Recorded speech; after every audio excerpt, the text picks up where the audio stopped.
call to order the regular meeting of the Frankfort Plant Board for Tuesday, January 21st, 2025 at 5 o'clock in the community room at the FPB Administration Building. Madam Secretary, call the roll. Member DeLong? Here. Member Cuban? Here. Member Snyder? Here. Member Mason? Here. Member Dutton Mitchell? Here. We have a quorum.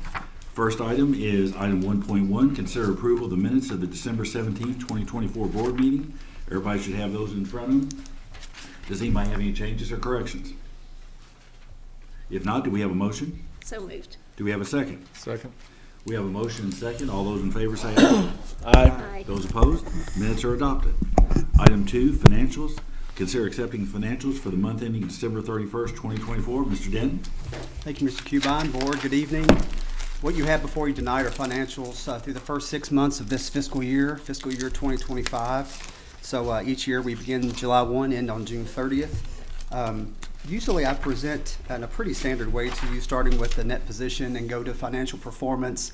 But I'd like to kind of do a little different format tonight, kind of reverse that a little bit and walk through the reasoning, kind of laying out how the company functions on a day-to-day basis and how to get back to how we charge rates and cash reserves and things of that nature.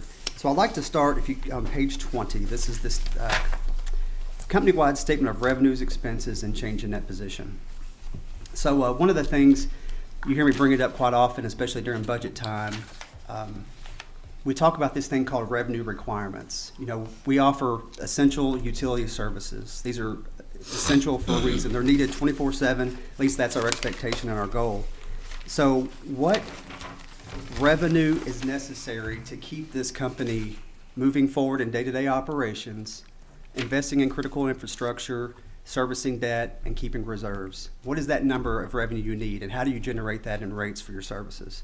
So when we look at revenue requirements, it's the four pieces I just mentioned. It's the operating and maintenance expenses we must cover day to day. When you think about it, we resell everything that we sell to customers except for water, which we pump, treat, and resell. We must cover those operating expenses day to day to operate. The other thing is investment in critical infrastructure. That's the second piece of revenue requirements. We are heavily invested and have to be in critical infrastructure to provide the services. The third piece is service on long-term debt. There are times we need to go out and have large investment in infrastructure that requires long-term debt. We don't have enough cash to do it on our own.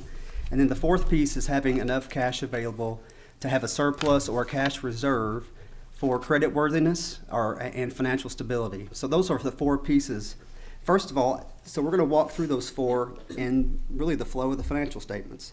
So looking at this, some call the income statement. We're calling it as a nonprofit municipal, the revenue, expense, and change in net position. So if you look at this, starting on line 20, operating revenue. So this is the revenue we receive from the sale of essential services. You can see that's just over $54 million. That is up 2% year over year, primarily led by increased usage in electric and water. Then we have our operating expenses that we take out of that. Total operating line 50 of just under $36 million. Then you have your general and administrative expenses on line 260 of right at $13 million. And then we have at the bottom what we consider other revenue. These are revenues that are other than the essential services we provide, miscellaneous types of revenue that we classify at the bottom. You can see line 315 at just over 2.7. So when you take your operating revenue minus your expenses, operating and maintenance expenses, plus your other revenue, you get to what we call change in net position, or a for-profit company would call net income, or IOU would call net income. And you see that's $8.3 million. There were we talked about four pieces. So we got to the bottom. We've covered operating and maintenance, that one we need to do day to day, but there's three other pieces that we have. So that $8.3 million is left for those other three. So the next one we talk about, number 2, infrastructure investment. That is where we go back over, if you want to let's see, here's page 15. So infrastructure investment on our statement of net position. This is, you look at on line 45, property, plant, and equipment, net of accumulated depreciation. You can see that's at $153 million. That's net book value, so that's your purchase price less accumulated depreciation. So it's something worth noting. We have net revenue, operating, our revenue minus expenses of 8.3. And it's worth noting that we've invested $8.5 million back into property, plant, and equipment. So we essentially took everything on that bottom line and have reinvested it back in the company to make sure we have the infrastructure necessary to provide the services we need. Looking here at line 75, you can see total assets of $243 million. And then we look at the next section, liabilities, line 155, total liabilities of just under $102 million. So the third piece we talked about, we've got operating maintenance expense, investment in capital and infrastructure, and then principal service on long-term debt. That's under that liability section. When you look at 8.3 million net revenue minus the 8.5 that we spent, plus you have to go in, looking at correlating this all back to the financials. On page 17, you can see the actual principal payments on debt service of $375,000. Those are now covered the first three pieces of the revenue requirements. So if you've done the math, we actually have gone negative in cash, which oddly enough, if you look over back at our net position, lines 5 and 10, cash and investments, we're actually down $300,000 year over year. The fourth piece we talked about is sufficient reserves. So it is a good practice that in the event of emergencies, natural weather events, and any other kind of modern disasters you can imagine, that we have enough cash to get through them. Also, creditworthiness. You need to have enough cash to be able to cover your bills in the event of an emergency. And also when you need to go out and buy and borrow. We just had to go out and invest in our internet infrastructure, that you're able to get the best rate in the market. So you can see there on line 5 and 10, we have just under $26.5 million. That's somewhere around 85 days cash on hand, and that is close to our goal of 90 days. So I just want to give you a little different way of looking at this, or at least a different way for those that actually take the time to tune in, of looking at it a different way. When we talk about revenue requirements, and then relating that back to how it actually looks on the financial statements. But otherwise, revenue is up year over year. We're down about 2% in expenses, so that puts us in a decent spot for halfway through the year. We do have a lot of projects still in the works, but that's pretty much where we are through the first 6 months. John, Steve, Catherine, Jason, any questions for? So looking at it right now, David, from where you see it right now at 6 months, and kind of where we are with everything, do you see that where we are right now pretty much holding true for the next 6 months in terms of revenue, expenses, and kind of where our net position is?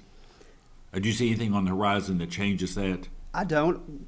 You know, we do I give everybody a pat on the back. I believe we do a very good job of budgeting. We are conservative. We don't ever want to get on the wrong side of the numbers.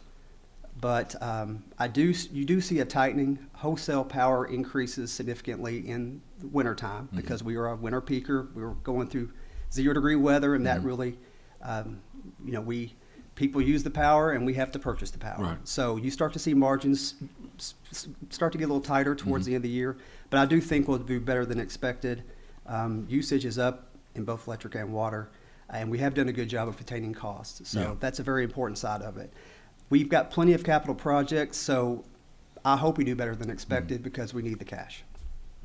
Well, and I think, and you don't want to ever pat yourself on the back because anything can go wrong at any time and will. But I think we've really been fortunate with things we're doing, that like what we've gone through the last 2 or 3 weeks, that we're able to provide the power for our customers when they need it. And I know Gary, Travis, or Scott's going to talk more about it later, but through what we've gone through, but to have the power there, some other utilities were talking several weeks ago about having rolling brownouts, but to have the power there for our customers that they can rely on, I mean, I think is huge for this community. And they've come to depend on that, and I think we all kind of take it for granted that we flip the switch, everything comes on, we turn the faucet, everything's running, and it's just like, well, that's just the way it always is. That's not always the way it is with a lot of utilities. I mean, and we are fortunate. We really are. Yes, sir. And I know what everybody went through that Saturday before the big ice storm and all the time that went in that weekend to preparing, and everybody was there. I mean, it was huge. I mean, we got through it, but that was a major ice storm. I mean, and we were fortunate that we didn't lose more lines, but our staff put in a lot of time getting ready for that, so, and everybody did, from the, not just the linemen, but from the warehouse people, the people getting the trucks ready, putting the chains on. I mean, it was huge, so, It's a good feeling to know that something does happen, that we have planned sufficiently yeah. that we can get through it, so.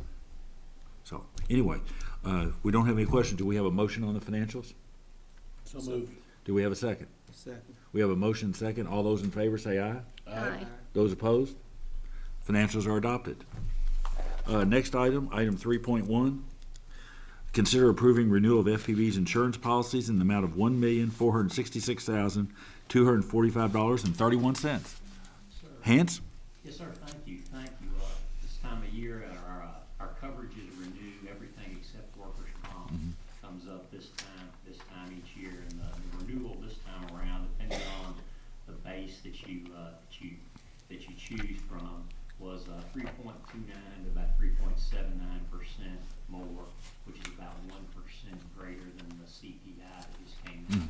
So the insurance runs roughly with inflation, so it's about the same this year. There were two drivers mainly that the pollution coverage renewed this year, which is a 3-year term. Puts $38,000 into it.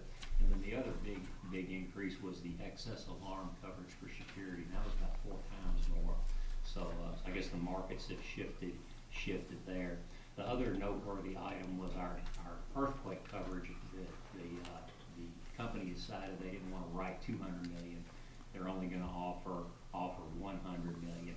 So my suggestion for the board's consideration would be to go ahead and bind the coverages that we have at 100, and then let Charlie Hamilton and Stanley Marshnick kind of shop around for the other 100 million, if that's what the board so chooses. Because our assets, David, in order to, and of course, actually get in and start replacing everything in the ground and pipes and everything, is, who knows what that figure is. But I mean, just roughly on assets, what do we need coverage on?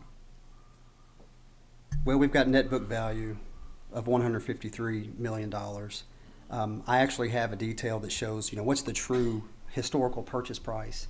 Now, that's much higher. Sure. But you have to assume if we go at replacement cost or fair value, it is substantially higher, and I think you go above the $200 million. Because I mean, we've got facilities, the reservoir, the water treatment, the tanks. I mean, Of course, that would be a total loss, which I Yeah. hope would never be a possibility. right, but I mean, we've got some major assets Yes, sir. for coverage. Right. And it's always good to liability. say it never happens till it happens. And you look what's happening in LA and everything, and all of a sudden you're looking at cost Right. just beyond anybody's imagination. I mean, Yeah, we're always glad to see April come. yeah.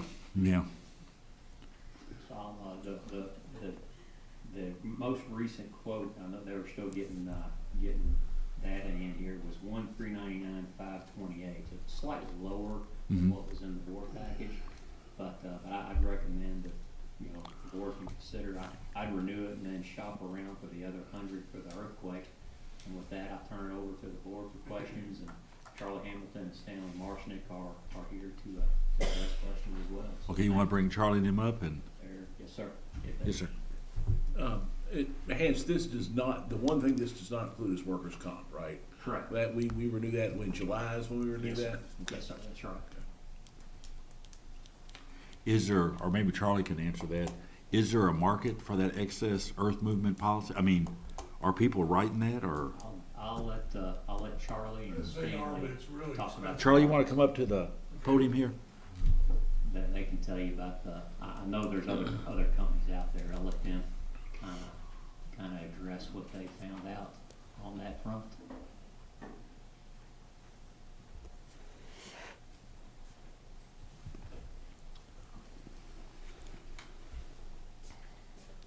There's other markets. They're mostly surplus lines because nobody wants to take that standard market. It's kind of like reinsurance on health insurance. Yeah. Yeah. And Stanley and I, best we'd come up so far was about $100 grand for another $100 million. And the thinking is that we get the best quote we can do, let you know whether you decide whether you want $100 million is okay, you don't want to buy the excess. We've put in, I think maybe Kathy has the board packets,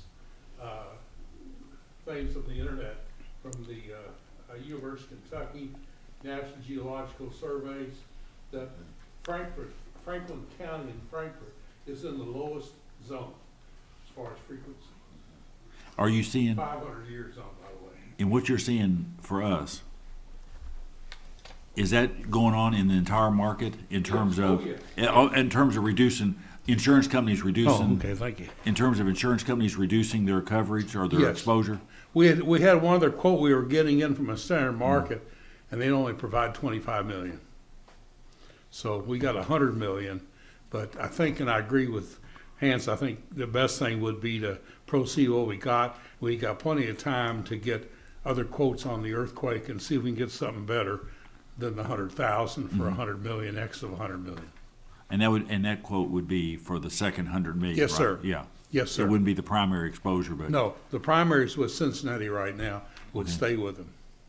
Of course, it's like everything else. You can say it's 1 in 10 year, 1 in 500 year, but when it happens to you, it's that year. I mean, That's yeah. right, that's right. That's You all got right. questions, Jason? Yeah, it's just a technical question. Sure. So if you have two policies each for 100 million, and we have 200 million assets, do you scope out which is in each policy so that if something happens, they're not like, oh, they were supposed to cover that? Well, we be building excess on top, and it's like umbrellas or liability. Once you So vote Cincinnati is the for first 100 primary 100 million, we're building another 100 million on top of that. So it would not be touched unless it went past 100 million. Is that why you think you can get that lower, maybe potentially lower rate as a kind of? We're trying. I mean, everybody's avoiding it like the plague. I mean, the insurance companies don't want to write it, or? No, Well, that probably does help if they're not looking at being primary. yeah, that should help, yes. When you have 100 million below you, that should help. But still, the insurance companies are like Mr. Cubine's talking about, they're thinking about the catastrophic, and so at least that's their excuse. Do you see, I mean, just some of the things I've read, that nationwide homeowners insurance has gone up a lot because of some of the natural disasters along the Atlantic coast, the Gulf Coast, Right. and so forth.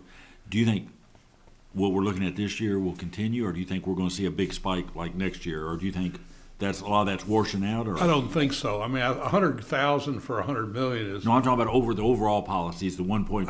I think the market is starting to steady out a little bit, and the increases, like what Hans was mentioning, even though we're got maybe a 3-4% increase over last year, you got a 20% increase in your property limits we're using this year.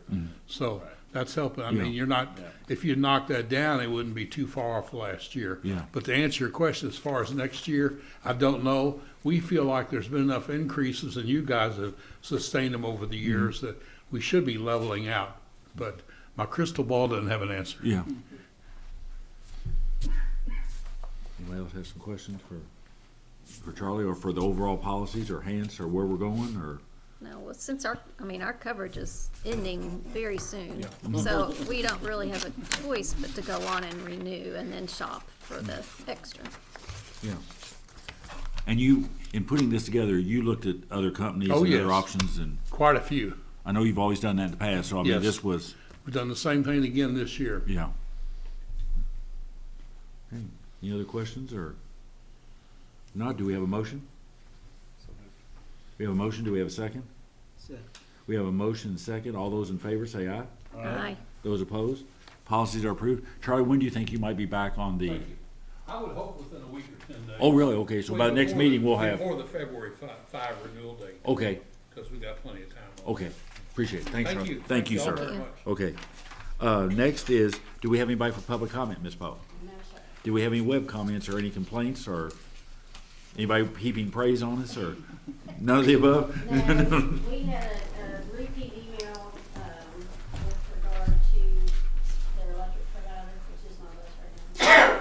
But I think I forwarded that Right. on to you all, so. And somebody wants to, but that's not, somebody would like to have us as their electric provider as opposed to one of our competitors, but that's not our, that's a PSC call.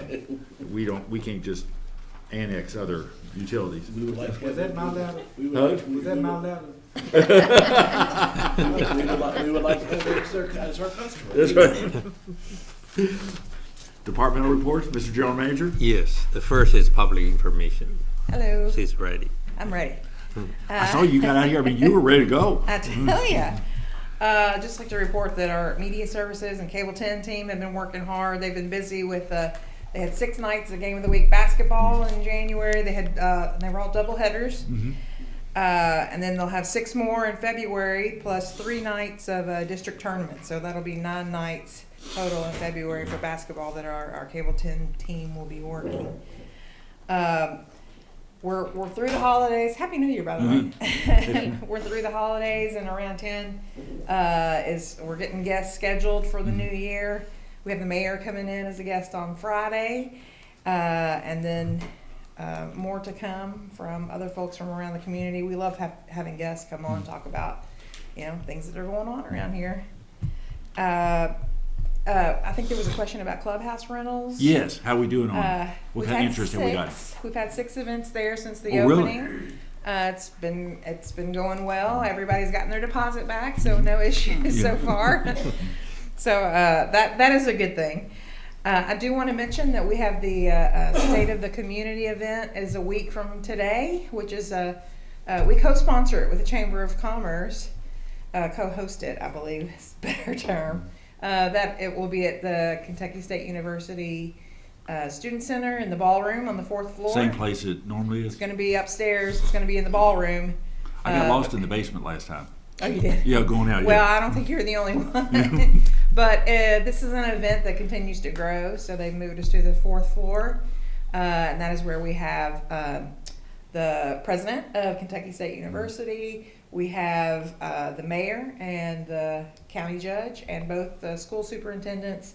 And they just, they speak for about 10 minutes each about what's going on here in our community. And So, Hans, if any of the board wants to go, as long as we don't all sit together, if we show and we want to go and just sit around, that's not a violation of, That's correct, as long as there's no discussion of public business, you all. and we should avoid all 5 sitting at a table together, right? You could take it to that. Yeah, could do, yeah. well, if anybody wants to go, let me know, and I'll make sure that I get everybody registered that wants to go. They'll like to have that kind of a head count, so they know how many to plan for. I think this is the 5th year that we've done it.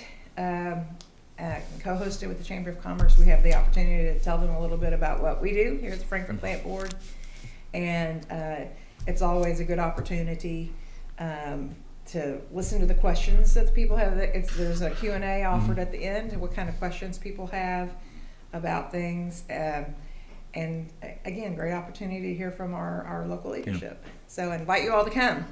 That's a week from today, 8:30 in the morning till 10. It's a breakfast. And that's what I have. Any questions for Kathy? All right. Awesome. Okay. Thank you. Thank you. The next is not, is David, do you go? Yes, I'll cover the NOC report tonight. We have your regular report you used to seeing on page 161. Goes through our list of calls received and locates. So, the NOC is receiving calls coming in for trouble call after hours, and then during hours they're looking for trouble calls. They're also handling basic customer service tasks and those that they need to elevate. They're sitting on to customer service. So you can see here they had close to 2,400 calls that they handled in total, 512 trouble calls entered, and 504 locates. So they're doing well and trying to incorporate as many customer service duties as we can while staying on the mission critical parts of emergency response. And I know I guess the thing we all saw getting ready for the storm, April and her staff were all on call to assist the NOC people depending on how bad that weekend would have got. So that was good. Yes, they're able to jump in and assist, get trouble calls entered and assist in any way they can. Yeah. So we're leveraging all the tools that you all have helped and approved for us to have to be able to jump in. A lot of cloud-based services so you can jump on from anywhere if you have the right equipment. Okay. Gary? Yes, for next is the customer service, April.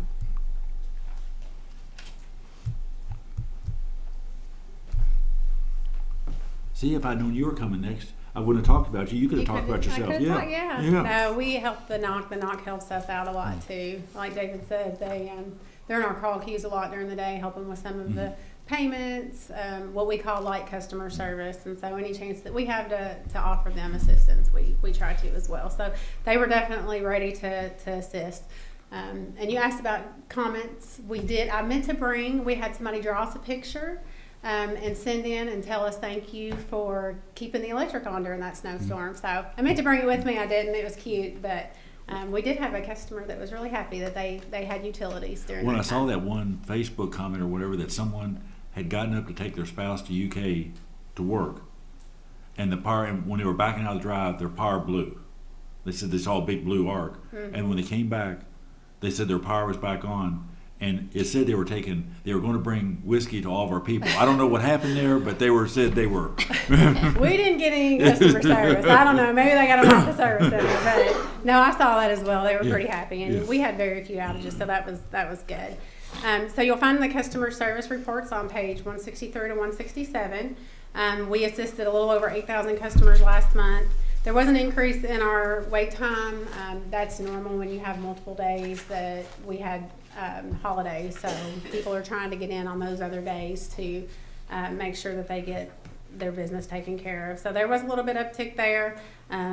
Of course, we also had 2 people who were promoted within the department, and so they're trying to get settled into their roles, and then right now we're in the process of going through some applications to try to hire some new CSRs.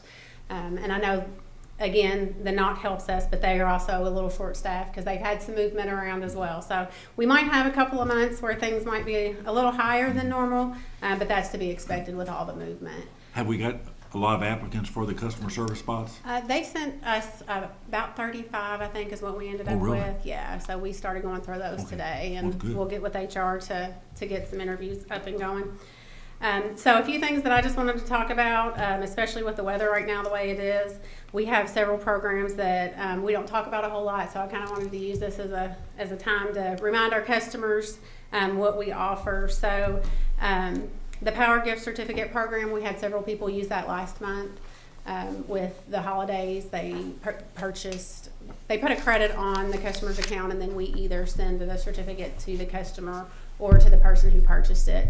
So just kind of wanted to remind customers that that's out there. If you ever have somebody that's hard to find a gift for, to be sure to think about their utility company, because we're happy to take care of that for them. There's a few other programs that we have in conjunction with Bluegrass Community Action. So one of them is the Roundup for Change.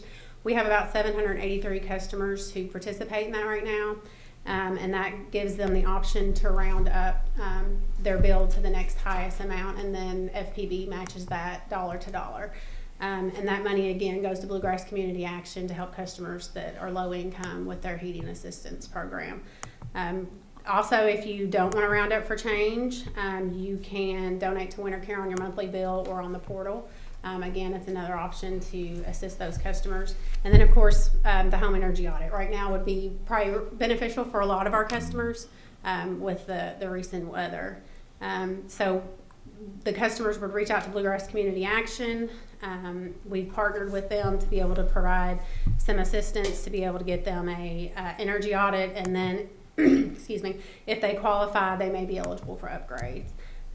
So just a few things to put out there, especially right now with the temperatures and with people's utility usage going up because of their using the furnace and the extreme temp. The cycle bill that's getting ready, I guess, come up later this week or whatever. How bad are the bills going to be? Oh, I don't know. We've seen a few customers that have already started calling, because customers can obviously go in and see if they've got the AMI meters. They can go see their usage. So we've already had a few that are calling that are pretty concerned about how high their usage is. So Because, I mean, it's been cold. it's been cold, and then with the snow, it's not the best time of year for customer service, especially once the bills start going out. And I guess if customers, what's the process if customers have trouble? They get a bill and they're like, I can't do this. What's their So we option? offer payment arrangements online through our portal, and if they can't, it requires a fourth down, and they have 10 days to pay the remaining balance.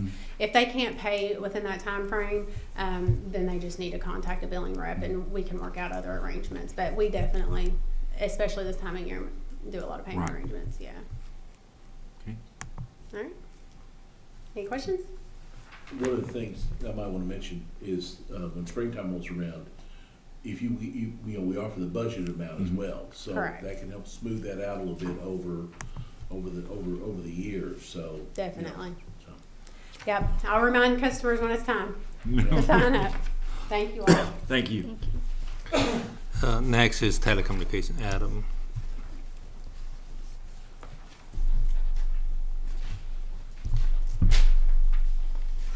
Good afternoon. Your telecom report starts on page 169 through 172.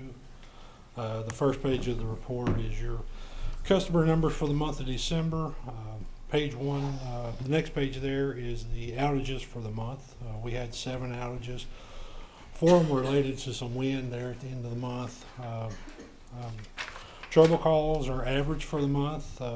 If you see it, the biggest increase is customer education. I think a lot of that has to do with the next band, some of that stuff, and also around Christmas, new devices, things of that nature. Next band construction, we turned on 5 more areas. We have 7 ponds left, so we are down to about 2,000 homes passed and will be completed with the overbuild. So we're wrapping that project up. Mike Harrod, he had a pretty good idea. We're going to slow down that and increase the speed of the grant areas. That way, if we get stopped on the grants, if something goes on there, we have that work to fall back on. So we'll start slowing that down a little bit and focusing more on the grants. On the county bid on that, we have 325 easements signed and we have 299 remaining. So, and we're also waiting on make ready with KU, Bluegrass, and AT&T. So as some of that make ready gets completed, we'll start building in some of those areas. So. And I know on the weekend, the ice, when we had all the ice and snow, we had some areas that were out for several days. Yeah. And there was it was primarily other utilities that we would either use their power, we were on their poles that Yes, we sir. had to wait for them to get on to get Yeah, our we people had, back on. at the height of the outage for us, we had 655 out, and most of those were Bluegrass and KU. There was only one small outage for the electric, so. And as far as that storm, at the end of that storm, we had one main line issue out in Bluegrass that got tore down, and we had to replace 16 customer drops, replace or rehang 16 customer drops. And I know you sent it to the whole board that Sunday and Monday. I know you were sending this out like every couple hours updates Yeah, on just trying where to, everything was at. where So we're gonna wrap up, and hopefully, if you need to see something different, I'll try to add that to the reports. So, appreciate it though. It was good. any questions? Thank you. Next is the electric department, Scott and Travis.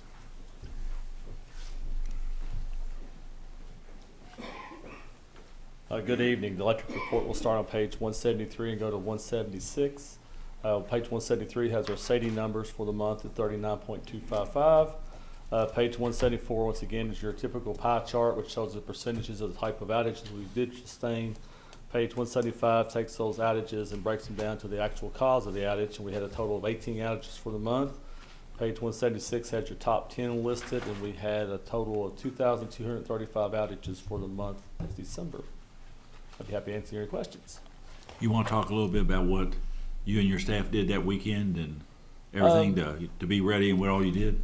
Oh yeah, sure. December the 6th was the ice storm, of course, or December that weekend before. So we started actually getting prepared the Friday before. We typically on stuff like that, we 3 or 4 days out, we'll start making plans, and of course, on Saturday the support services come in and started putting chains on the trucks. We already had other people lined up for emergency things. We had our tree trimmer crews come in Saturday night, so that way, if roads were bad, they were already here. We put additional people on call Saturday night to roll into Sunday. And then we already had a plan for Sunday based upon how the snow came in and the different ways of weather. We were going to start staggering people in or staging people in at different times. But as everybody said, knock on wood, luckily we dodged a bullet. It did not. I mean, it was bad, but it was not bad for here. So we didn't sustain a whole lot. We got by very easily. So we're very happy. But you always overplan and hope for nothing. So it pays off dividends when you do something like that. So. Thank you, and Thank you. not just your team, but everybody that was involved in that. I mean, Oh, I know yes. there's a lot of time, a lot of work, a lot of. There's a lot of people involved. Yeah. Like I said, we had support services. They were planning out meals if they had to come in and work and had people working. I mean, it's a very big team thing. Yeah. So Thank you. water side steps up, and they had a list of employees. So if we needed to back up people, we were ready to go. Yeah, I So, saw where y'all put Charmista on notice that she yeah, was needed on- to be she was- ready. she- So we were going to send her up to a bird dog. So she didn't know yet. So.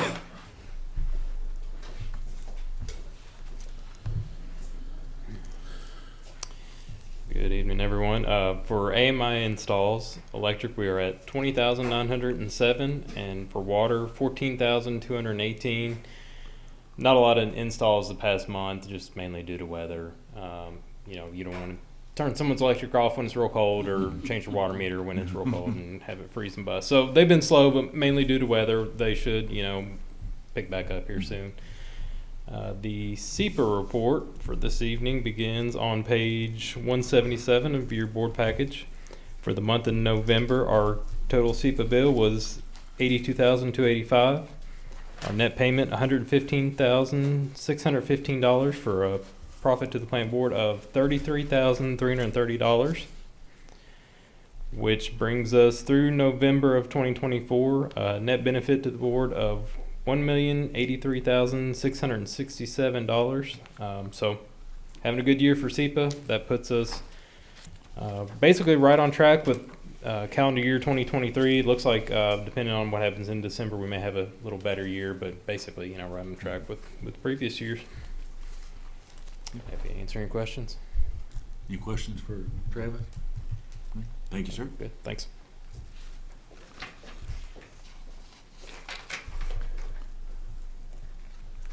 Chairman, for the KYMEA, very busy, had a lot of meeting this month, and basically they go through the budget process, and at the same time, we had today, had the first meeting, the staff briefed the committee and the board about the next year's rate. Currently proposal is kind of staying the same. Okay. Except the past transmission increase. If their KU transmission increase, they will pass that. Okay. Current budget is 3.5% on the transmission piece, but we wouldn't know it. As you know, the KU will let everyone know probably May, June, Right. some period of time. But KYMA probably going to pass through that cost if there's any increase come from. But I do want to know KU transmission can be between 0 to 14% Right. anywhere, but we don't expect a really high because of last year increase. But we wouldn't know it. I don't think they would know that either until they done all the work by annually each year, that period of time. That's the information I want to. I know you're curious, want to know what a QME cost does increase a little bit, so their cash going to go down based on the forecast. But they choose to stay the same rate as currently proposed. But Okay. we will know in next 2-3 months for the final. If you have any question, I will happy to answer that. Any questions for Gary? Okay. So next, safety tab. Good evening. The safety report begins on 181 and goes to 182. There's nothing to report, no vehicle accidents, no OSHA recordables, which is really good for this time of year because it's very easy to slip. We're out there up on. driving around and everything and didn't bust anything up? Yeah, no. Good. No, so we're good on that Good. end. I was going to mention in March, we're going to have the CPR and first aid, and it's going to be March 3rd through the 7th, and it's 2 classes a day. So if you all want to come, just let me know which day. And Oh, Steve and I'll be there, right, Steve? I've lost all of my knowledge. yeah, if you don't use it, what I Fortunately, say, that's a good point. That's a good Yeah. thing, though, really, in some ways. yeah, if you don't use it, you lose Yeah, it. So right. it's best to keep doing it, training. Steve and I'll slip in our usual time on May 7th, last class. No, not 7 a.m. Yeah, about 7 a.m. But that's all I have for the safety report. Thank you. Next is the water distribution person.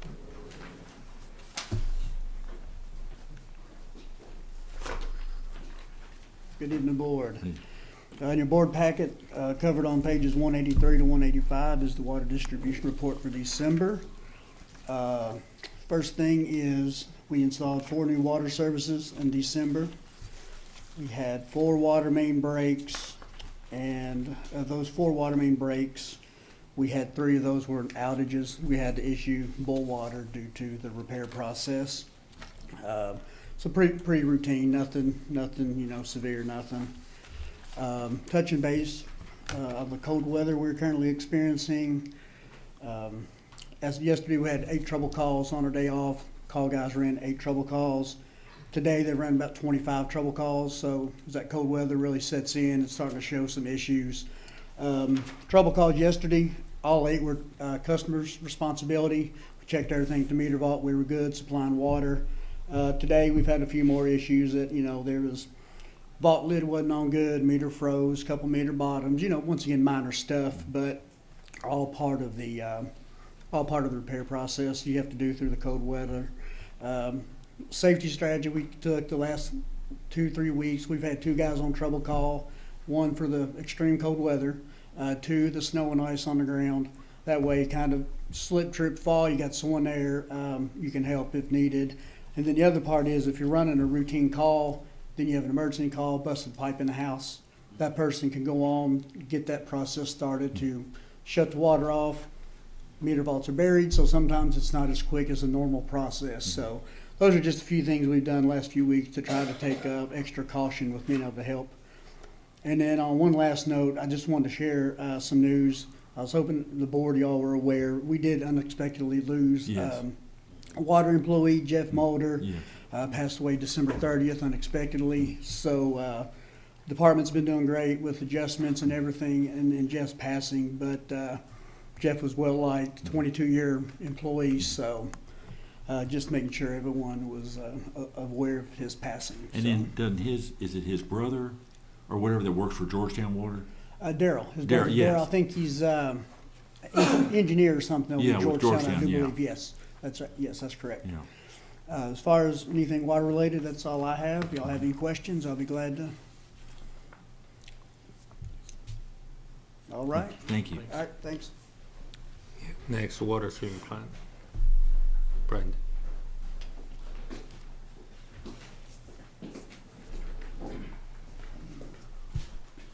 Good evening, everyone.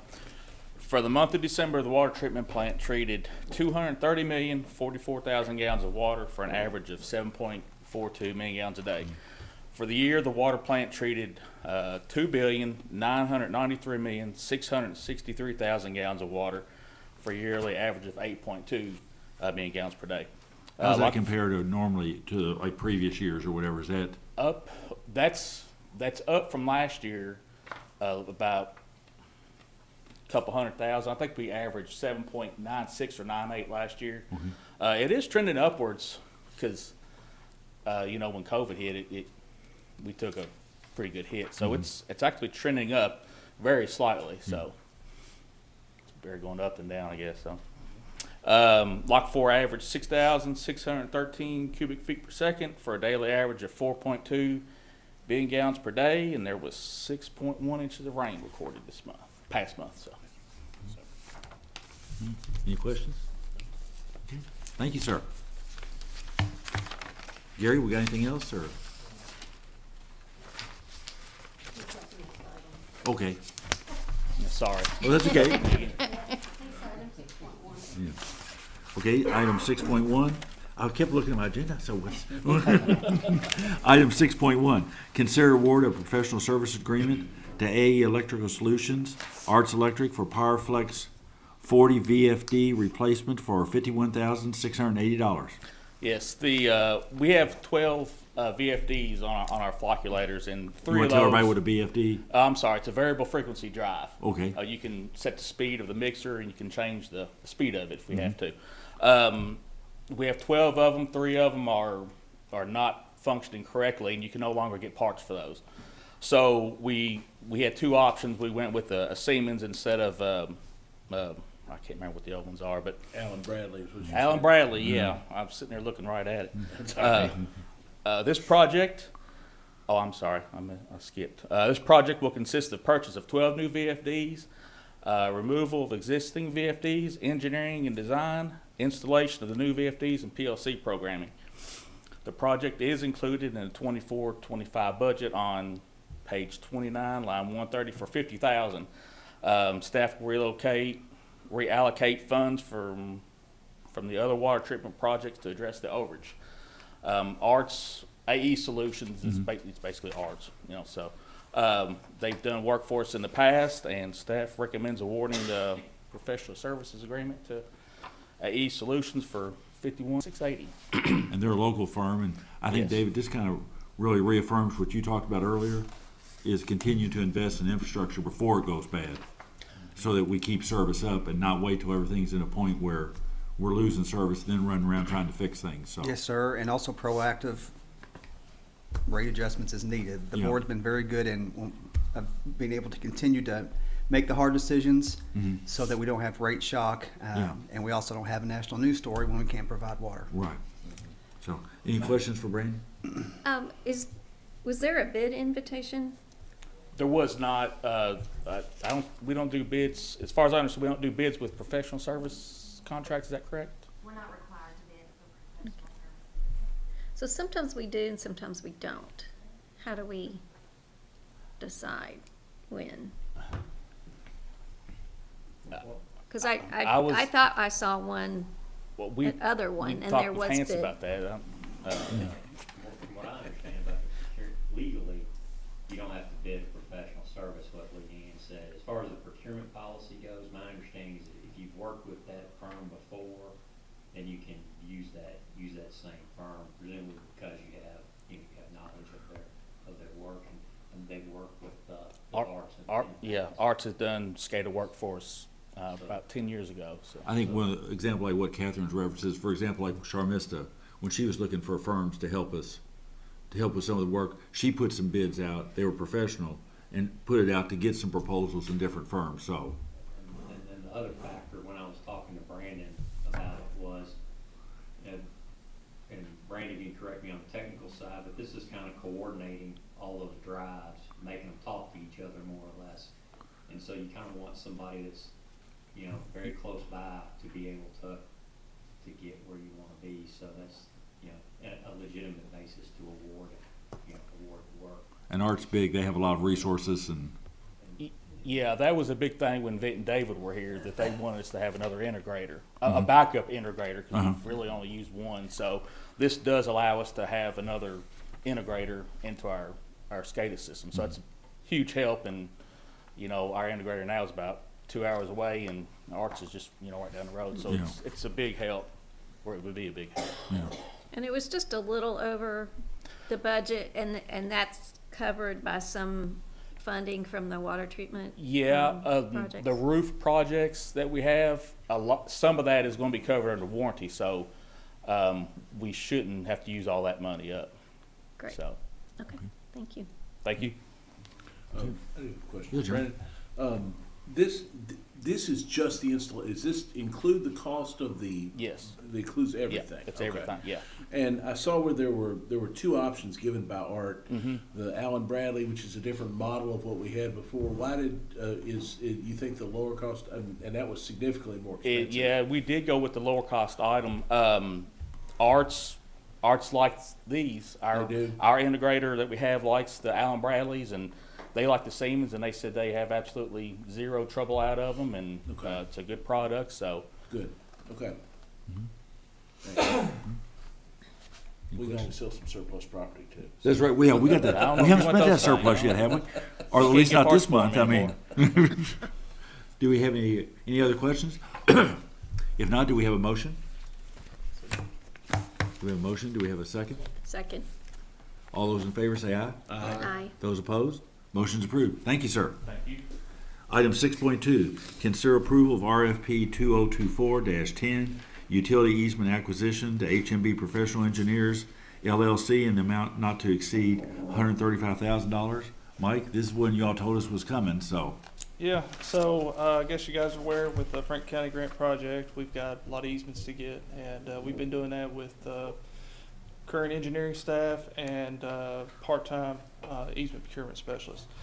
We've been having trouble keeping the two positions fully employed, so at this point we decided to reach out to get some external help and send out an RFP.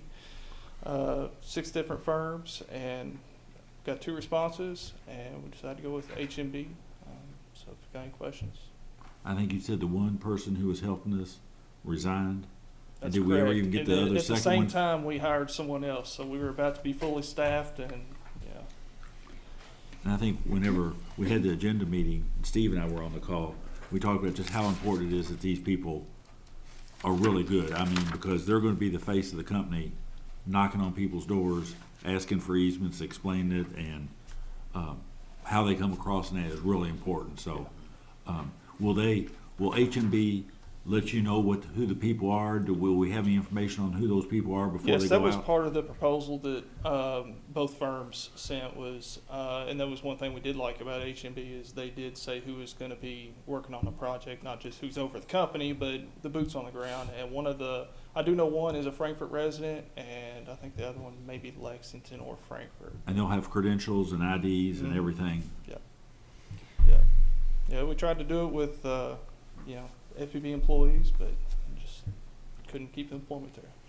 When it's tough, because I mean, it's mainly a weekend evening job because you gotta catch people when they're home, and Yeah. so. Any questions on Catherine? Just a couple quick ones. So the other response that we did get, was that more expensive? It was. And, so we currently have one part-time, Mhm. and so we're gonna keep them. And then this is for 2 people? So they have 4 employees that do the work, and they're going to start off with 2 of those employees that are more local to this area to work on this project. They're expected to complete 100 easements within 30 days. So they'll be working pretty fast-paced on it. And the plan is to have H&B really only work in the larger grant area, and the part-time employment's going to work in the other areas, as well as any trouble that H&B may have, whether it be someone that's out of state. We can have that part-time hourly employment kind of spend more focused time on that. Okay, so we're not gonna try to fill the other part-time position? No, honestly, I'd like to have as much of this wrapped up in the next 2 or 3 months. So if we were to hire someone tomorrow, they probably wouldn't start for at least 45 days, maybe. So. Okay, all right, thank you. Jason? Do you mind just talking a little bit how the easement process works, and just it's a lot of them to get. Yeah. So do you want to know how they're going to do it, or have we been doing it? Just what the process is, or Okay. what you're asking for, and what you're Yeah. given, or just the general. Yeah, so with this project, we're attaching to the existing poles on people's property, and there's already an easement there with the existing, utility or electric provider. So really what we're doing is we're asking property owners permission for the Frankfurt Plant Board to cross their property and be on that same pole route. So we're not adding anything new, but just a wire going through there. So we sent out mailers to property owners with the easement. In the language, and there's a exhibit that actually shows the poles on the property and what it would look like. We sent out 2 or 3 mailers to people trying to get responses in, and so we've had some people respond, but a lot of times when you actually go out, knock on the door, and talk to them, explain what's going on, then they're like, "Oh, okay, yeah." So these people that HMB is going to contact, they've already gotten several contacts from us that were what we're doing. So when they go to the door and ring the doorbell, Yes. they're going to be able to reference that we sent you information. Here's what's going on, That's and they correct. won't be coerced. They'll tell people we'd like to do it, but it's voluntary. You don't have. I mean, we won't be making people think we're not going to. I don't want to use the term, but we're not going to be strong arming people. No, I mean Yeah. we've got a project to complete. Right. So if we can't cross that person's property on the existing infrastructure, then that's where we'll have to find other means. Whether it's Right. Engage with neighboring property owners, use the existing state right of way, things like that. So. Sorry, just to follow up. Are these our poles or someone else's poles? There'll be Bluegrass Energy, Kentucky Utilities, and AT&T poles. So they have existing easements. That's correct. This is just my ignorance here, but we can't go to them and let them give us permission? No, we That's what I'm have, they give us permission to attach to their poles, I gotcha. but in that joint use agreement, it says that we have to obtain our own easements. Okay, awesome. Thank you for clarifying. So for the homeowner or the property owner, there really won't be any difference in what they see on those poles. When we put our line on it, so it won't change the look of what they see. That's Pretty much. Yeah. Okay. I think that's something you really need to stress. Yeah. I mean, it's basically just letting us on their property. Yeah. Is For a the few- for- biggest- Usually, yeah, For a it's- few moments, really, I mean, just a short period of time, I mean, once construction's complete, you won't see it. Yeah. Unless, something bad were to happen, poles break or something like that. you know, we're not building buildings or doing anything, we're just hooking a line and getting out of there. That's correct, Yeah. yeah. Yeah, a lot of times when you talk to people, they'll be like, oh yeah, and it's sitting on the coffee table. It's pretty, well taken, I guess. Yeah. Any other questions? Hey, do we have a motion? So moved. We have a motion, do we have a second? Second. We have a motion second, all those in favor say aye. Aye. Those opposed? Approved, thanks, sir. Next one is item 6.3, consider approving a master services agreement, professional engineering services. Ms. Dutta. Hello. This is an item I've previously mentioned in the past. So in referring back to the last conversation you had about professional services. So in the past, anytime we required outside engineering services for a project, we would issue a statement of qualifications to select an engineering firm. And then primarily, alluding to what you were just discussing, we would base it on qualifications and then price was second. But if multiple firms were basically equally qualified, then we'd go back and look at the cost. So it was kind of secondary in nature. So, but that was always a process of doing a statement of qualifications, having to receive them, review them, select them, negotiate. So I sent out a request for statement of qualifications to multiple engineering firms so we could go ahead and get several firms pre-qualified in advance. So that way now when we have projects in the future, I can reach out to those qualified firms that I know are qualified to do a particular project, and then we can just work out a cost and schedule and go directly to go. We can just get everything will be more streamlined. So that's what's in your agreement. So in this case, I based it on 6 categories, which are listed: water treatment, distribution, storage, pumping, electrical, and environmental. And each firm submitted their statement of qualifications in each category, and some of them chose to be pre-qualified in all the categories, and most of them chose 5. Environmental seemed to be a big one that a lot of them chose not to submit for, but we do have 2 that are approved in environmental.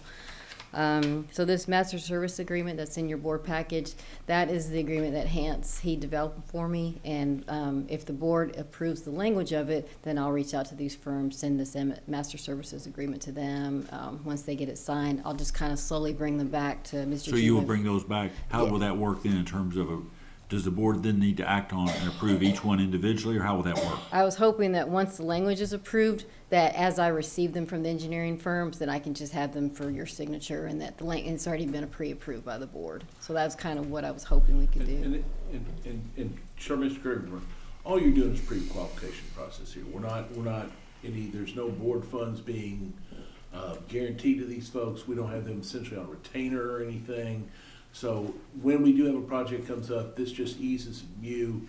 You already know these people, you know the qualifications. You don't have to go through the process of the RFP again. Correct? Absolutely. So just for example, one of the any project that we do will be already in the budget, so the board will be aware of it. In this case, the first project I'll be sending out for a cost and schedule for delivery is the capacity study. We're going to do the water treatment plant. So it's already going to be projects that the board's aware of, so it won't be anything new. If it's new, of course, I'll bring it to you ahead of time. What we're basically doing is is giving you some additional staff resources to do some of this work. Yeah, and these are projects that we would retain outside engineering services anyway. Right. Yeah, so absolutely. And one of the lines in the agreement says that this is not a commitment by owner to engineer to issue any statements of work. And I think I've had a lot of last minute changes today. I know you've seen a lot of emails from me today. So the one change that some of the firms requested was originally we had professional liability as a $5 million. We were going to require that as an insurance requirement. But talking with Hans further and some of the engineering firms, there's going to be some projects that are going to be less expensive. There's going to be some projects that are more expensive. So we're going to develop the professional liability insurance requirement per project. So that way, if it's higher than what their standard certificate of insurance has, then they'll add that additional cost into their fee proposal at that time. If it's less, then there won't be an additional cost. So that's why we made it as a project by project basis. So that was the only change that I'm requesting. And if you select a firm for work, or an individual or a firm, then at that point, they'll provide documentation that they have their professional liability insurance in force and it's current, right? Yes, they're gonna have to have some, it's always a question about how much do you want? And it depends on, you look at these topics, water treatment, water distribution, pumping stations. What happens if some design goes, Mhm. and then what you see in a lot of these types of agreements is the firm wants to limit their liability to what they pay, to what we paid them. Mhm. So you may have a $25,000, $50,000 fee, and then you might have $250,000 in issues that Mhm. arise from that. So that's what you're trying to balance out. So somebody to find a firm, they'll do the work, but you want the board to be protected. And in thinking about it, you're trying to come up with, we've had firms come back and they want changes to this language, changes to that language. For example, one clause in there is the ownership of the work product. We want the work product, Right. obviously, if we're paying for it. And some of the other firms, one firm was like, well, we want to change this or change that. I just want the agreement is favorable to the board, obviously. Yeah, because if we don't own the work product, then we're locked into always having to go back to them if we have a question, because we don't have the documentation and the work papers anymore. So it Yeah. may be that we, this is a framework that we come back and the board decide, maybe it's $5 million in liability, maybe the board wants $10 million in Mhm. some instances. So it might be you come back on a case-by-case basis to evaluate what everyone's comfortable with. Okay.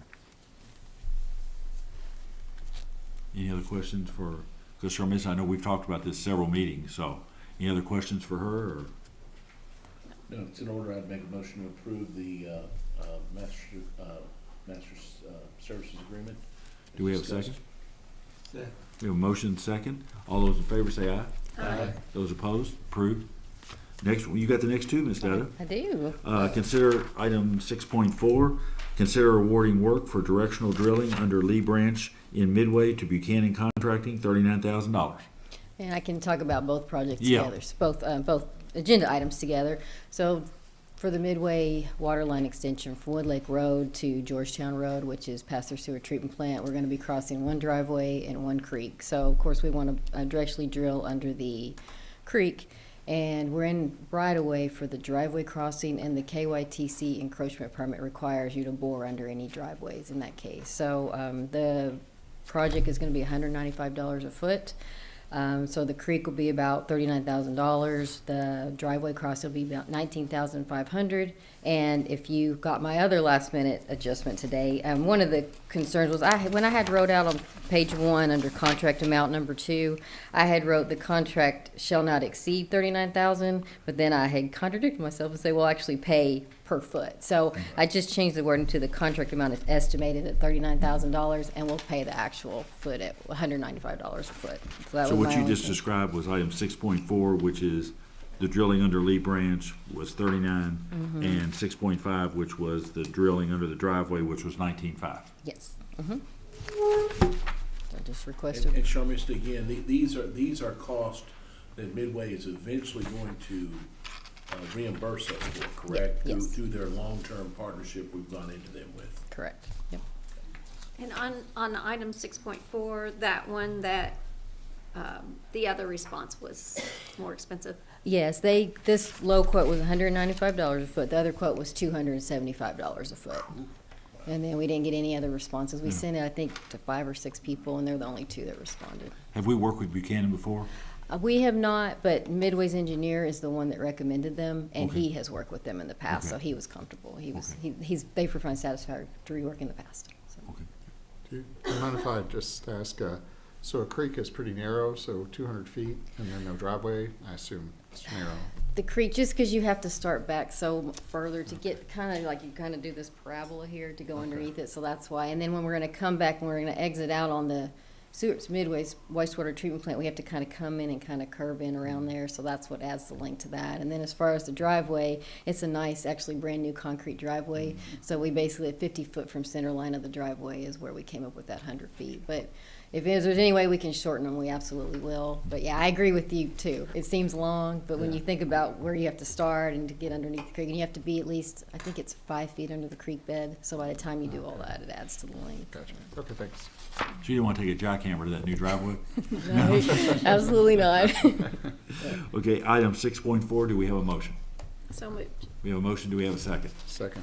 We have a motion and second. All those in favor say aye. Aye. Those opposed? Item is approved. Item 6.5, do we have a motion? So moved. We have a motion, do we have a second? Second. We have a motion and second. All those in favor say aye. Aye. Those opposed? It's approved. Thank you. Next one is item 6.6. Consider approving public hearing notice to establish a prepaid program revising section 2, subsection M in the FPB tariff. Ms. Rhodes? Okay, so the prepaid program is going to build on several key advancements that FPB has implemented, including the nearly completed AMI project, installation of a new phone system, transition to a new payment vendor, addition of payment kiosks, and the launch of the mobile app. And so we want to use those tools and technologies to provide the foundation for offering customers a flexible and innovative way to manage their accounts. So a lot of the benefits of the prepaid program is that it eliminates traditional barriers to signing up for service like deposits, late fees, and reconnect fees, and also empowers customers to take control of their usage while allowing them to control their budgets a little bit better. Instead of accumulating large monthly bills, customers have the opportunity to pay in advance for services with daily notifications based on actual usage. And this approach will help customers manage their finances more effectively and alleviate the stress of large utility bills, which hopefully will reduce the risk of service interruptions. The program is voluntary and available to residential customers who meet eligibility requirements. And those requirements are going to be they have to have an AMI electric meter. If they are a water customer, they would also have to have an AMI water meter as well. They can't have active payment arrangements, be on automatic draft, or be a net metering customer. And they have to obviously agree to the prepay service agreement. And then we also, for current customers, have provided a mechanism for them to be able to participate with a 70-30 payment split. And I'll talk about that a little bit more when I talk about benefits for existing customers. So benefits for new customers, again, is eliminating that deposit. It eliminates late fees because obviously you're prepaying, so there wouldn't be any late fees or reconnect fees. It provides real-time communication through the portal, so we would be sending daily notifications to the customers of what their usage is on the electric and the water both, should they have both of those services. Again, it's going to help them avoid large bills by breaking those costs into manageable daily amounts. Which should make clear to the customer the link between their usage and what they're spending. So that would give them obviously the opportunity to be like, okay, maybe I need to take a shorter shower. To me, it would become like a game to play. Like, oh, okay, well, everybody in the house needs to take a 2-minute shower instead of 5-minute shower, those kind of things. And then also empower customers to budget more effectively, conserve energy and water, and lower their overall bills. Of course, all of those benefits for a brand new customer are also going to be benefits for existing customers, but existing customers will also have their deposit. So any customer who has a current deposit now, we would apply that in the interest as a credit to be able to start the prepay program, which is going to allow them to ease into the enrollment. So if they have a balance, hopefully it would take care of that balance and then start in on the prepay. Reduce the minimum payment required to reconnect services. So currently when a customer's their service is disconnected, they're paying, their past due balance is 30 days. If they're just 3 days into prepay, that is going to allow them to pay less at that time. So it should help the customers in that way. And then, of course, the customers with past due balance, they can participate by enrolling in the 70-30 split. So any payment that they make, 70% of it would go towards the prepay, and then 30% would go towards the arrears. And that would allow those customers who have past due balances, who struggle to get their bill caught up, to still be able to participate in the program and get caught up and stay in the program. Because those are the customers that are really going to need some of them are going to really need this to be able to look back and say, this is my usage, and to try to bring their bills down. So the budgeting and those kind of things are going to be really beneficial to those customers. And then, of course, for FPB, it will allow us to minimize our bad debt and our deposit liability, because all of the deposits that we currently have, you know, we do have to pay interest on those. And so we could take some of those off of our books and turn those into a mechanism for them to go on prepay. So let's just pick an example, either a brand new customer or an existing, either one you want to do. Mm-hmm. Walk through a customer and just how it would work. Okay, so we'll take a existing customer. So they would sign up for the prepay. If they had a deposit, we would again go ahead and refund that deposit to the account, which would then put a credit on the account. If the customer again if that didn't take, what we're hoping is that will take care of any of their past due balance, and then they'll have, you know, an amount and the amount's going to differ depending on what services they have, what it's going to take to start that prepay account, because a customer who has just electric is going to be different than a customer who has all of our services. So say I prepay, say my amount I'm starting with is $400 or $350. So $350, I'm starting out with $350 day one. So then what happens? So as they use their utilities or their cable or whatever, each day there's an amount that it'll take off on that credit. So and when they get to and every day they'll get a message, whether it's in their portal or, you know, an email or text message. It could be on the app if they're signed up for the app. They'll get a notification each day what that usage looks like, what those numbers looks like as far as the amount. And so they'll be able to keep up with it and track it. And when they see that balance getting low, they can go ahead and, you know, so then what, pay towards it. Like in the example, I've got $350 in my account. Mm-hmm. Got 10 days left in the billing period, or before I normally would replenish my account, and I'm at $325. I got $25 left, and I got 8 days to go. My options are put more money in, Mm-hmm. or if I call and say I don't have anything else, I don't have a single penny, I can't get any more, I don't get paid for another 7 days. What happens?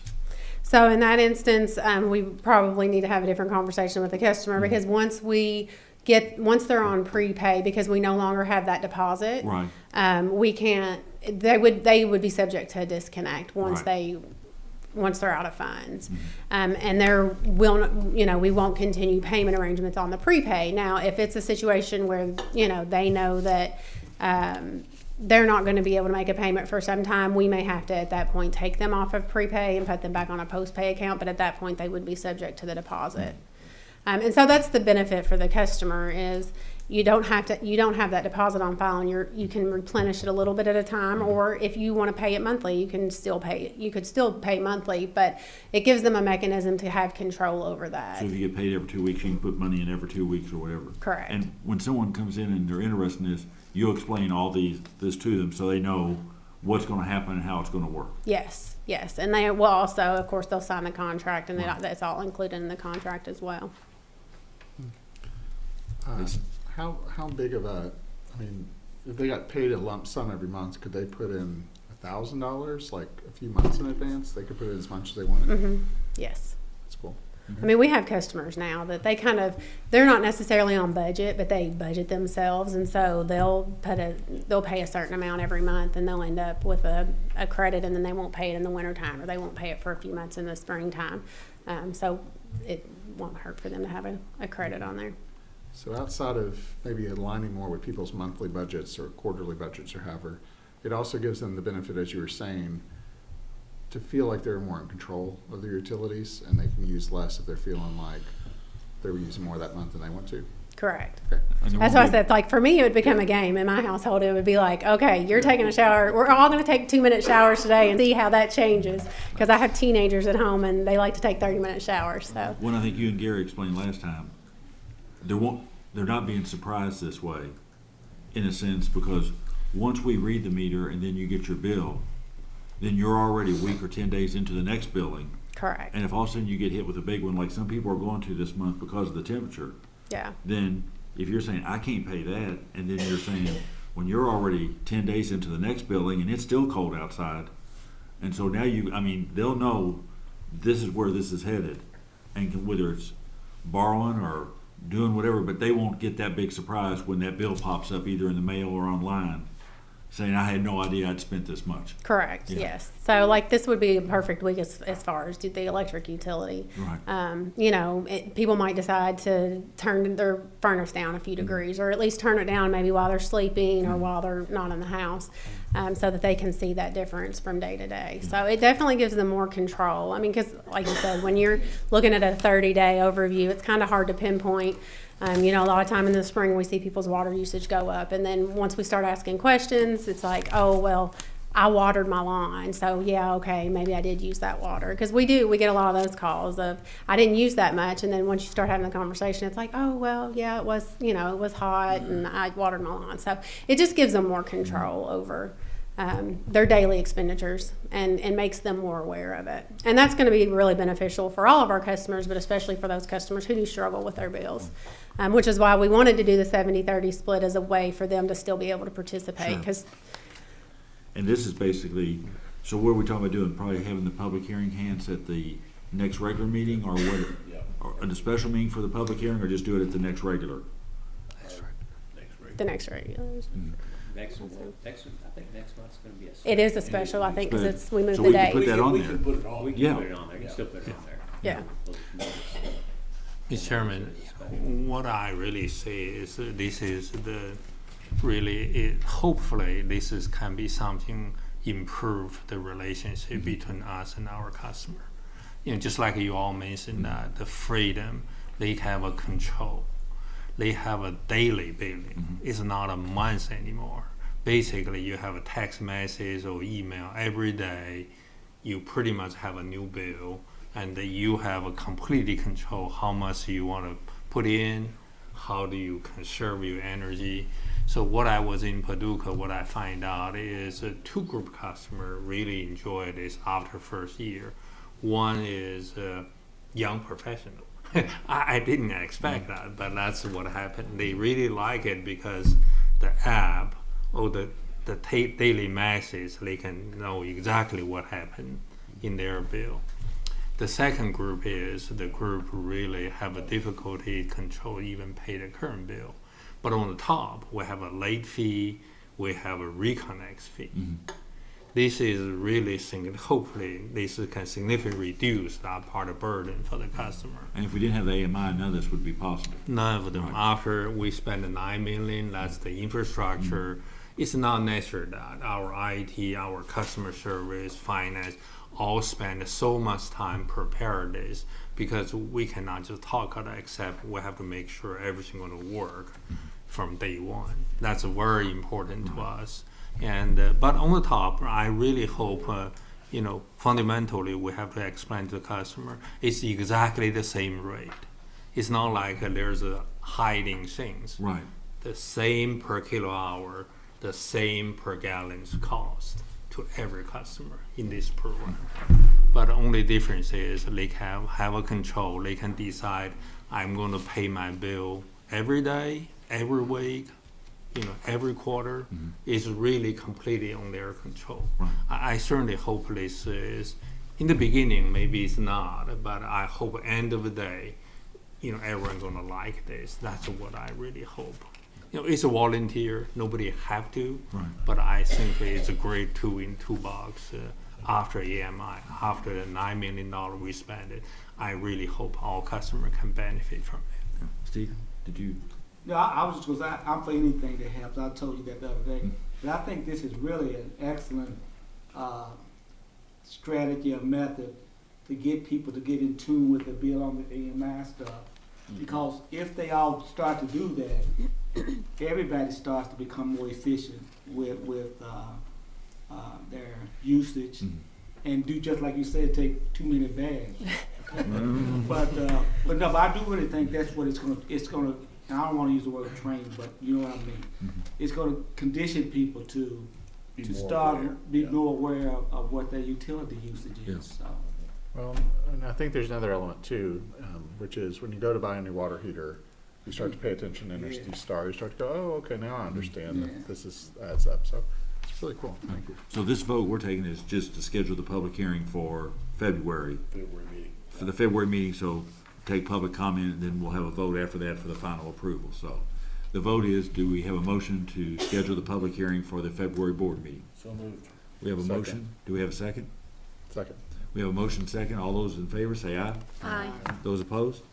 April, thank you, and Thank you. David, and everybody for all the work y'all have done on this. Definitely a group effort. Yeah. Thank you. Item 6.7, John, this is it, buddy. Consider FanDuel Sports Ohio Amendment. And this does not affect MeTV, right, Harvey? No, sir. Bonanza, Hogan T. Rose. We know better than to do anything that would affect me too. As Yogi Berra, it's deja vu all over again, right? Staff and the Cable Advisory Committee recommend that the board approve a direct agreement with Diamond Sportsnet for FanDuel Sports Ohio. This amendment has a term that ends April 30th of next year, 2026. Diamond Sports recently announced they have reached an agreement with the Cincinnati Reds to broadcast their games during the 2025 baseball season. You'll recall when staff brought this agreement to you in December, they did not have the rights to broadcast those games, and the Reds themselves had come out and announced that they intended to distribute the games themselves. But something changed between then and now, and Diamond Sports has the rights for 2025. In the case that Diamond Sports fails to acquire the rights for 2026, there are provisions for rate reductions that will begin on January 1st of 2026. This amendment doesn't impose any launch or repositioning requirements. Staff attorney has reviewed it and meets with its approval. I'd be happy to answer any questions you may have, and I appreciate your patience as we've had to work through this process. Mr. Snyder? To say that I'm surprised is an understatement. I'm really surprised that they were Well, able to claw these back. I went back and watched the Cable Advisory Committee meeting, and I said it was a 10% chance that they would get it. And maybe that was a little high, but I guess it was low. Well, maybe the Reds looked around and said, it's a heavy lift to produce these games. Yeah, devil you know versus the devil you don't. The only question I had, the only comment I had is we have now signed up with them through April 30th of next year. Correct. Next year.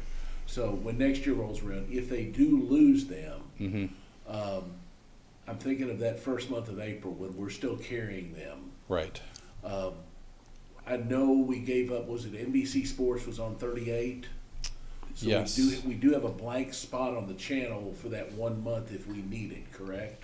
Yeah, I would need to defer to Dave Brown and Adam on how those puzzle pieces fit together. Right. But yeah, there could be a situation in April of next year where we have this channel and another channel carrying the Reds. If that's the case, and 36 has been the channel 36. I think the Reds would stay on 36 regardless, yeah, right. in my That's what I'm opinion. So okay, all right. Yeah. Would Diamond allow us to do that under this agreement, you think? I think if we're in the final month of this They're not agreement gonna and they care don't have the about it. rights to the Reds, Okay. I think we would. Okay. Yeah. All right. That's the only question I had. But I'm very pleased, and you think after we approve this, we'll be able to start it up fairly quickly? My fingers are, again, I don't want to speak for other folks, but I know I've spoken to those guys at the head end, and I think they'll be able to get it going pretty soon. Okay, great. Certainly by the 1st of February. Yeah, for sure. Okay. In that case, Mr. Chairman, I will make a motion to approve the, any questions first, but approve the FanDuel Sports Agreement for another 13 months. Here we have a motion. Do we have any other questions of the deal? Or okay, do we have a second? Second. We have a motion and a second. All those in favor say aye. Aye. Those opposed? It's approved. Thank Harvey, you all. thank you, sir. Thank you. Gary, do you have any? Okay, under new business, I guess it was Friday, Jason, or Saturday, Jason called me and ran into a state official in the Energy Cabinet who made him aware that there are 2 potential grant opportunities.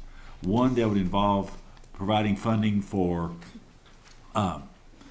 residents to purchase the solar shares, and the second, which would actually provide a significant amount of funding for upgrades to people's homes, whether it be insulation or appliances or a number of things.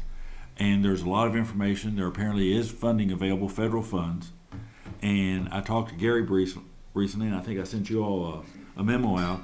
And if the board would agree, and hence I don't know if we need a formal motion or whatever, but to ask you and David and perhaps Jason and Catherine to meet with the state officials, look at the grant application, see what's required, what the requirements, what the opportunities are, And then if there is an opportunity to apply, either in February or to call a special meeting to approve us pursuing it.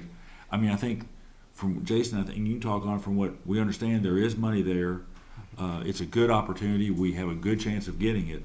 And we just need to understand it before we could beat it to death here for a couple hours, which would be a lot of fun. But it might be more efficient to let the four of you all look at it, talk with the state officials, get the information, come back and say, this is good, this works, here's what it looks like. So, Jason, do you want to add anything, or is that? No, I mean, I just talked, I was just checking in with the state to see what they had going on right now, and this infrastructure money had finally made it down to the state level and been allocated for specific programs. And they seem very interested in working with us specifically because we're here in their backyard. I think they use the word guinea pig, so I'm always happy to be a guinea pig. Yeah, they're just a couple hundred yards up the road here. I mean, it's... Yeah, especially if we can move on it kind of fast. Yeah. But it definitely was focused on allowing low-income residents to be able to purchase shares of a utility that offers community solar. So we've already got that in place. It would be a nonprofit helping purchase those shares that we already set up as part of our regs. And we might need to work with Bluegrass Community Action to help us with the eligibility thing, if that's what the grant requires and we understand, yeah. And then we would they would donate that directly to a resident who then would be able to use that share to defer their bill. So that's great. We have a number of census tracts where we have a lot of people. And then the other one would be, they've got this great program where selected vendors, qualified vendors, can come in and do a whole house kind of renovation of insulation. And we wouldn't have to pick the vendors, they'd be pre-selected by... Pre-selected, and they come in, they do the work. I think it's up to like $24,000 a house. So that would include appliances of insulation. Don't quote me on that, but it's quite a lot. But you have to meet these certain criteria. But it would allow our residents who are having trouble paying their bills, maybe come in, reduce the overall cost of their usage by becoming more efficient, and then be able to... So this is a great opportunity for our... And I appreciate, Jason, your work. I mean, taking the time, talking with the state people and seeing what's available. Hans, do we need like a formal motion, or can the four of y'all just work on it, and then if we got something, Jason, Catherine say we're ready to meet, and then we call it, or what do we need to do? I think it's the board's preference. It sounds like something definitely worth investigating. So you can make a motion, or staff has the understanding to go and go and Jason and Catherine can represent to the cabinet people that the board is aware of it, they're interested, and if we put together something, then the board's interested in taking a look at it. It may take more formal action once you get the application together. Yeah. But I think just with the understanding, we'll take a look. That works fine too. So is that okay with everybody? Mr. Chairman, might suggest you want to include Travis as a group. I don't want Travis involved. That's great. No, you definitely, Okay, well, we'll check it out. I've just go forth and do good, buddy. Okay.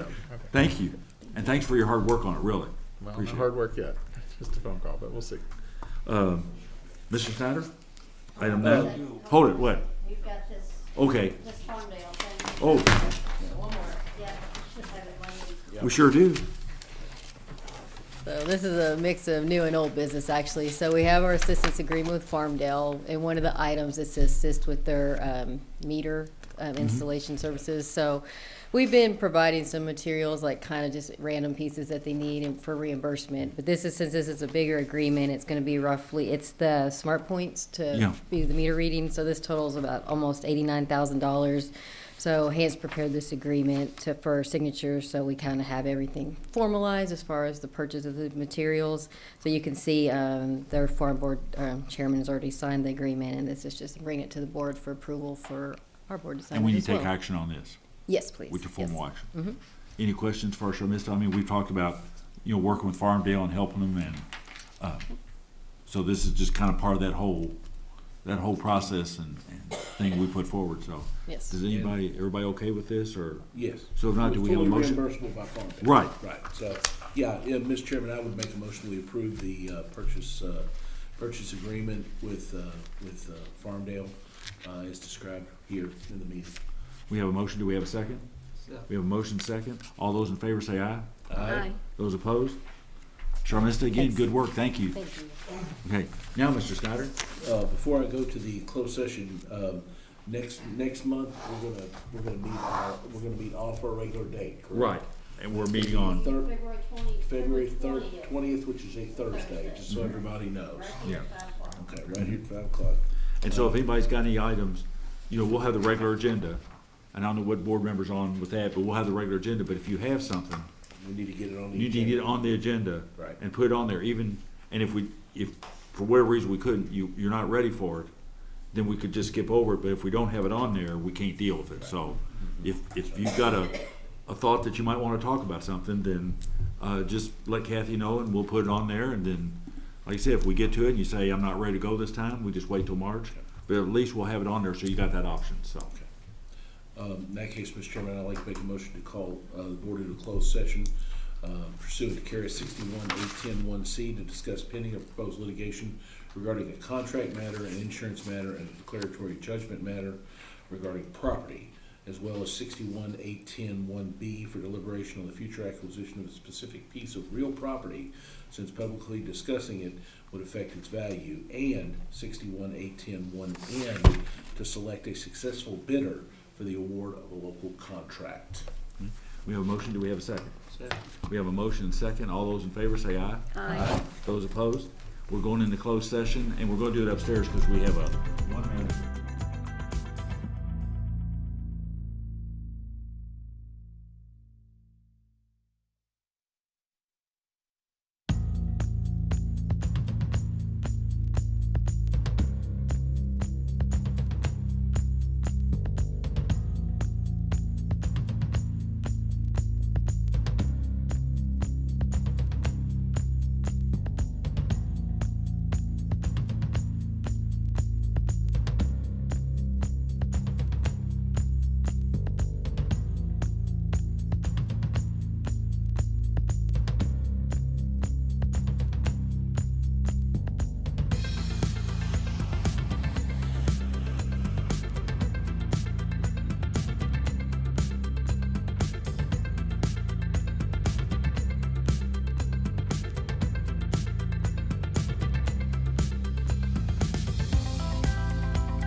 We're out. I need a motion to come out of closed session. So moved. Do we have a second?